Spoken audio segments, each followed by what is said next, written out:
नमस्कार दोस्तों, स्वागत है आपका मेरे चैनल कॉमिक्स लाइफ में। शुरू करते हैं राज कॉमिक्स की थ्रिल हॉरर सस्पेंस से भरपूर कॉमिक्स पुरानी हवेली पार्ट 2। सिन्नी की टांगें थर थर कांप रही थी। सिन्नी, क्या हुआ तुम्हें? संभालो अपने आप को, तुम बहुत ज़्यादा डर रही हो। उफ, आह। सिन्नी, क्या हुआ तुझे?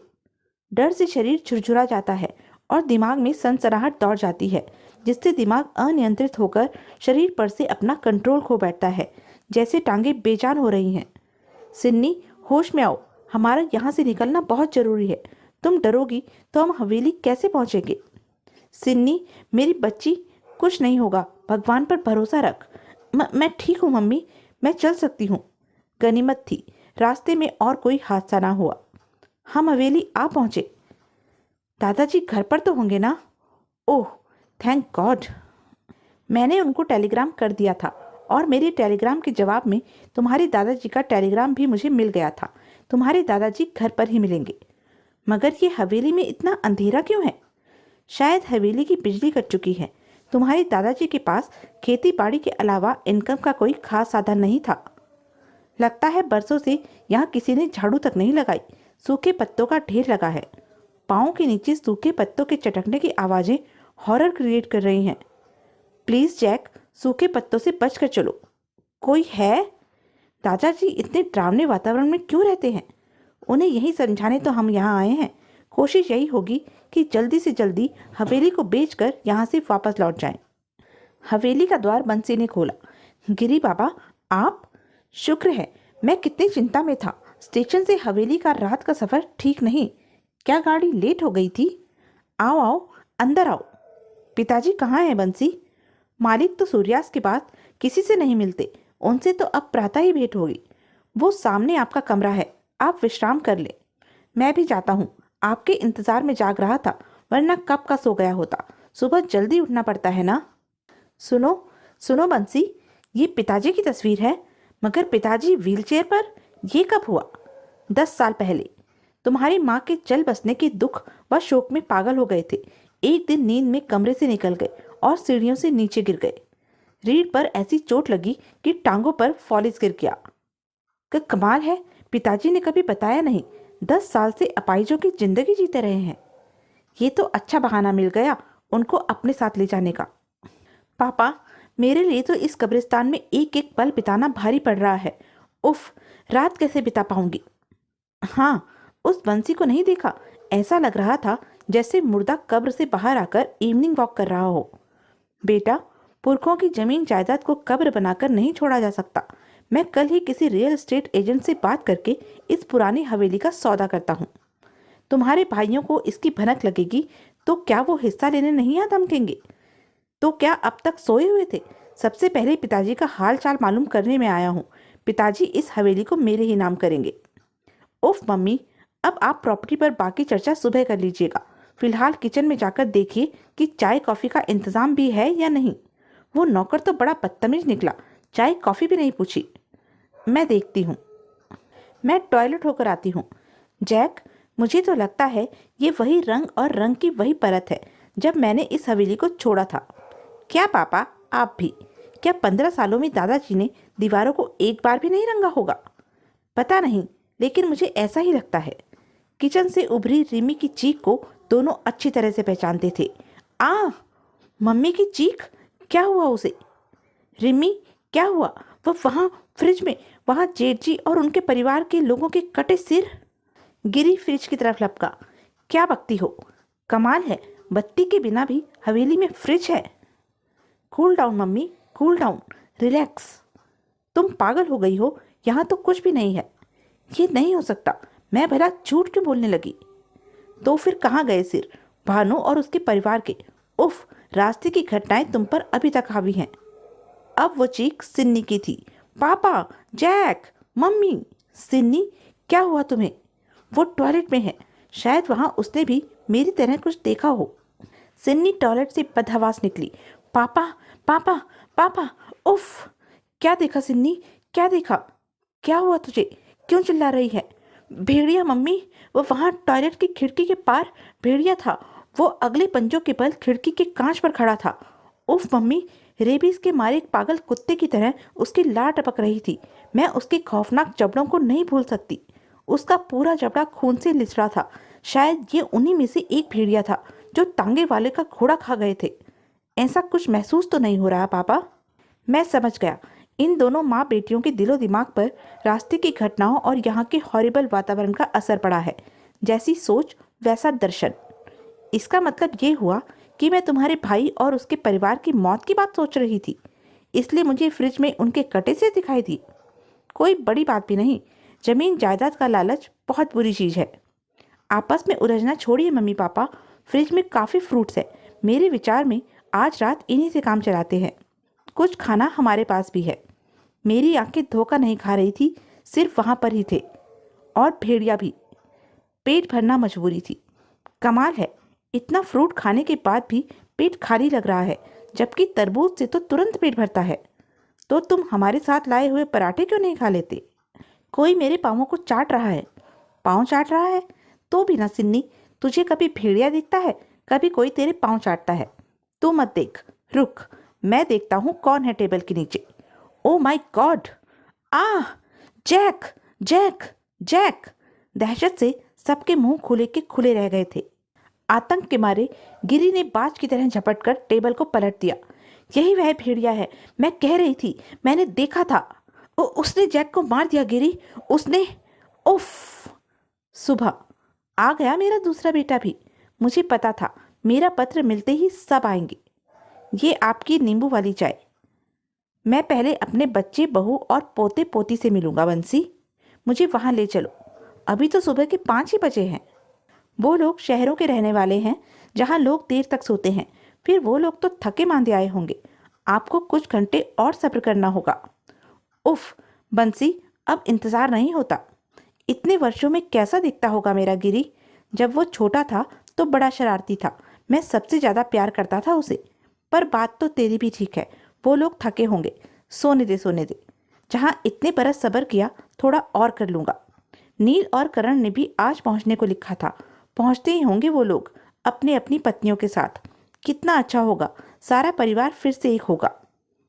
पानीपुर के मौत भरे रास्तों को पीछे छोड़ती वो कार हवेली तक आ पहुंची थी। तृप्ति, मुझे तो अभी भी यकीन नहीं हो रहा कि खंडर सी दिखती हमारी ये हवेली हमें अरबपति बनाने वाली है। सचमुच ये जगह बहुत सुंदर है, मगर रिजॉर्ट और 7 स्टार होटल बनाने वाली कंपनी बिल्ड बिल्डर्स ने लोकेशन को देखते हुए इसकी काफ़ी कम कीमत लगाई है। लेकिन अब मैं आ गया हूँ, सब ठीक कर दूंगा। कीमत कम मिलेगी तो आखिर नुकसान तो हमारा ही होगा। इसलिए तो जल्दी पहुँचने के लिए एयरपोर्ट से सीधे कार हायर करके यहाँ आया हूँ। आओ अंदर चलें। मगर हवेली बेचने के बाद एक प्रॉब्लम खड़ी होगी। कैसी प्रॉब्लम? तुम्हारे पिताजी को रखने की। ओह, वो प्रॉब्लम। पिताजी की उम्र ही कितनी बची होगी? पहले अंदर तो चलो, उनकी हालत देखकर पता लग जाएगा कि उनके पास दिन बचे हैं या घंटे। हा हा हा। फिर दरवाजा खटखटाने पर हवेली का दरवाजा खुला और पिताजी, आप कितने कमजोर हो गए हैं। नील बेटे, कमजोर मैं नहीं हुआ, तुम्हारी आंखें हो गई हैं जो अपने बाप को भी नहीं पहचान पाई। क्या पिताजी आप वहाँ? कसूर तेरा नहीं बेटे, 22 साल का था तू जब हवेली छोड़कर गया था। आज 18 सालों में बहुत कुछ बदल गया है। अब तो मेरी आंखें भी सिर्फ इस हवेली की दीवारों को ही पहचानती है, जो कम से कम मेरे आसपास तो हैं। पिताजी, अब दीवारें नहीं होंगी, अब रिश्ते होंगे। नील बेटा, 10 साल पहले तुम्हारी माँ के देहांत के बाद मुझे जिंदा रहने के लिए कभी भी रिश्तों की ज़रूरत नहीं पड़ी। उसके अंतिम समय की कराहटें आज भी मैं उस बिस्तर पर सुन सकता हूँ, जो अपने 5 बेटों को याद करते करते खामोश हो गई। उसके बाद मेरे हिस्से में जो रिश्ते रह गए वो थे साएं साएं करते सन्नाटे, चुपती खामोशियाँ, दम घोटती सिसकियाँ, झिंझोड़ती कल्पनाएं, काटती सांसें, सूनी राहें, जो आज तुम्हारे लौटने से आबाद हो गई हैं। मैं आपको अपने साथ सिंगापुर ले जाऊंगा। मैं कल ही इस हवेली का सौदा पक्का कर दूंगा। 2-4 लाख कम भी मिले तो कोई गम नहीं। वाह, तू अगर शाहजहां का बेटा होता तो तू जरूर ताजमहल को भी बेच देता बेटे। क्या मतलब पिताजी? मेरे साथ आ, मतलब समझाता हूँ। देख, ये सिर्फ एक कमरा नहीं, ये तेरी माँ की कब्र है। उसके शव का अंतिम संस्कार नहीं किया मैंने। क्योंकि वह चाहती थी कि मरने के बाद भी जब तक अपने पांचों बेटों को ना देख ले उसका अंतिम संस्कार ना किया जाए। उसे क्या पता था कि उसकी मौत की खबर के बाद भी उसके पांचों बेटे यहाँ नहीं पहुंच पाएंगे। तो कोशिश की थी पिताजी, मगर वीजा प्रॉब्लम के चलते, और वो प्रॉब्लम 10 साल तक बनी रही। इंसान चाहे किसी भी देश या मजहब का हो बेटा, मगर दुनिया में माँ बाप सभी एक जैसे होते हैं। कोई भी सरकार किसी ऐसे आदमी की नहीं बनी होती जिसे माँ बाप ने पैदा न किया हो। किसी भी देश का कोई भी नियम इतना निष्ठुर नहीं हो सकता कि किसी के माँ बाप की मौत की खबर सुनकर भी वीजा ना दे। तो तुम्हारे पिताजी तो बिल्कुल पागल हैं। तुम्हारी माँ के शव को अभी तक रखा है। उफ, मेरी तो रूह कांप रही है इसको देखकर। अजी, गोली मारो हवेली को, इसी समय निकल चलो यहाँ से। पागल मत बनो, 1 अरब कम नहीं होते। 1 अरब नहीं नील, 50 करोड़, क्योंकि इस हवेली का आधा हिस्सा मेरा होगा। करण, तू? तेरी गाड़ी मैंने रास्ते में ही देख ली थी। मैंने तुझे ओवरटेक करने की कोशिश भी की थी, पर तू बहुत जल्दी में था। और कैसा है तू? तृप्ति भाभी, तुम कैसी हो? लो, मुंह मीठा करो। बस कल परसों तक हम 50-50 करोड़ के मालिक बन जाएंगे। मैं पिताजी से मिलकर आता हूँ। आओ नैना। मैं तो 1 अरब का सपना लिए दुबई से यहाँ आई थी। 50 करोड़ के घाटे में मेरी नई कार की खरीद तो नहीं घट गई पापा? कुछ करो नील, 50 करोड़ एकदम से हाथ से निकल रहा है। अब तो एक काम हो सकता है, ऐसा ही एक मिठाई का डिब्बा मैं भी करण को दूं। मुझे भी उसका मुंह मीठा करवाना चाहिए, वरना 50 करोड़ भी हाथ से जा सकते हैं। चलो आओ मेरे साथ। मुझे तो डर है कि कहीं तुम्हारे बाकी भाई भी हिस्सेदारी लेकर आ गए तो ये 50 करोड़ भी कहीं 20 करोड़ ही न रह जाएं। करण नैना के साथ था। पिताजी, मैं आपका पत्र मिलते ही चला आया। पत्र में हवेली की कीमत पढ़ते ही मैं तो घबरा ही गया था। आजकल जमाना खराब है, लोग जायदाद के लिए जान के दुश्मन बन जाते हैं। ये आपका पोता है सुकम। मेरा पोता? तेरी दादी को बड़ा चाव था अपने पोतों को गोद में खिलाने का। हाय दादाजी। दादाजी, जरा इधर देखिए, मैं कैमरे में आपकी फिल्म उतारूंगा। आपने कभी अपने आप को पिक्चर में नहीं देखा होगा। मैं दिखाऊंगा। वाह, वो ब्यूटीफुल।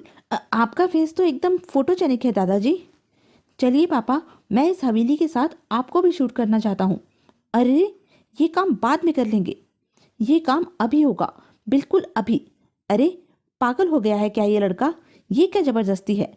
जबरदस्ती तो आप गले पड़ रहे हैं। मौत के। मौत के? क्या बक रहा है? सुकम की आवाज़ बुरी तरह कांप गई। वो दादाजी नहीं है पापा, वो दादाजी का भूत है। उनका नौकर भी भूत है। क्या बकवास कर रहा है? पागल हो गया है क्या? अगर वहां व्हील चेयर पर दादाजी थे तो फिर यहाँ फिल्म में व्हील चेयर खाली क्यों आई है? पापा, भूतों का कोई अस्तित्व नहीं होता, वो हवा में होते हैं। दुनिया की कोई भी फिल्म उनका फोटो नहीं उतार सकती, क्योंकि जो चीज वास्तविक जीवन में है ही नहीं, उसका प्रक्षेपण फिल्म पर कैसे होगा? बेटा, क्या हुआ? वो देखिए, दादाजी और उसके नौकर का भूत आ रहे हैं पापा। भागिए पापा, भागिए। करण ने झपटकर हैंडी सुकम के हाथ से ले लिया। फिर सचमुच व्यू फाइंडर में पिताजी व्हील चेयर पर दिखाई नहीं पड़ रहे। ओ गॉड! बेटा, कहाँ चला जा रहा है? पहले भी चला गया था, अब भी जा रहा है। जाने ना दूंगा, अब न जाने दूंगा। भागो! हा हा हा। नहीं बच पाओगे। अपने माँ बाप को जो अकेलापन दिया है, सिसकती रगड़ती हुई जो जिंदगी दी है, वो शाप बनकर तुम्हारा पीछा करेगी। आज हवेली की कीमत करोड़ों में हो गई तो लालच में सब खींचे चले आए। माँ आखिरी बार देखने को तरसती तड़पती चल बसी, तब भी नहीं आए। अपाहिज बाप अकेलेपन की दीवारों से सिर टकरा टकरा कर मर गया, तब भी नहीं आए। अब प्रॉपर्टी की लालच में खींचे चले आए। तुम्हें यहाँ बुलाकर सजा देने के लिए ही मैंने पत्र लिखे थे। हा हा हा।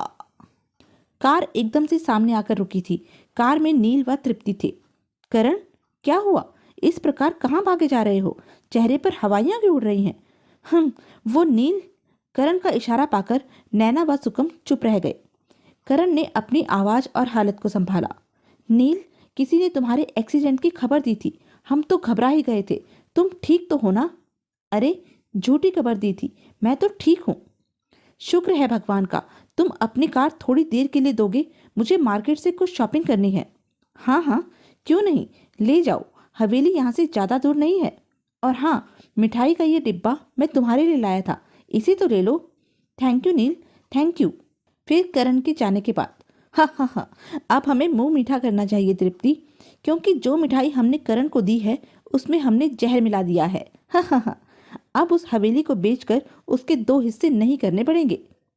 आह, मुझे कुछ हो रहा है। उफ, तुम्हारे मुंह से भी खून निकल रहा है। धोखा, भाई कमीना निकला, मिठाई में जहर है। दौलत बुरी चीज नहीं है, मगर उसमें लालच व कमीनेपन की मिलावट हो तो बहुत बुरी बन जाती है। नील जहरीली मिठाई खाने से बच भी गया तो पिताजी के भूत से नहीं बचेगा। किसी ओझा या तांत्रिक से हवेली के भूतों को तो मैं बाद में भी भगा दूंगा। हा हा हा, इसी बात पर मुंह मीठा करो, भूख भी लगी है। हाँ हाँ, लाओ। वाह, पतीसे की मिठाई। मिठाई की हकीकत कुछ क्षणों में ही उनके सामने आ गई थी। नील कमीना निकला, उसने भी मिठाई में जहर। आह, कार के परखच्चे बुरी तरह उड़े थे। धड़ाम। इधर पुरानी हवेली में, मालिक, आपका छोटा बेटा रतन आया है। मेरा छोटा बेटा रतन, मेरे जिगर का टुकड़ा, जिसे 2 लाख रुपए दिए थे व्यापार के लिए। पिताजी, मुझे माफ कर दीजिए, मैं उड़ीसा चला गया था। वहां पर भूख का तांडव देखा, बिल बिलाते भूखे नंगे लोग देखे, रह नहीं पाया मैं। 2 लाख रुपए मैंने उन लोगों की रोटी के लिए खर्च कर दिए। शर्मिंदा था कि आपको लौटकर क्या मुंह दिखाऊंगा, इसलिए नहीं लौटा।